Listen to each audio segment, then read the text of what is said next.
কোনে কোনে মুখ করিলে স্বজন মই মই তো করিল সজন কোন কোন তুমি দেবী দিও তোমার হইত পরিচয়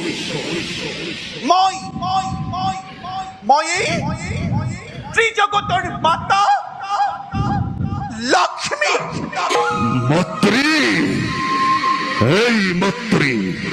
কেবল হেতু তুমি মুখ করিল স্বজন এই কার্যময় করিম আধন দৈত্য মন্ত্রী তোকে স্বজন করার উদ্দেশ্য মোর মহান অলপ দিনের পাছতে এই মন্ত্রী পৃথিবীত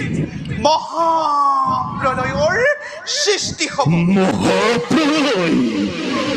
অদৈত্য চাৰিওফালে পানী পানি কেৱল পানী থাকিব মন্ত্রী যদি চারিওফালে কেবল পানি পানি অকল পানিয়েই থাকে পানির মাজত আমি জীয়াই থাকিম কেনেকৈ অসম্ভৱ অসম্ভৱ মন্ত্রী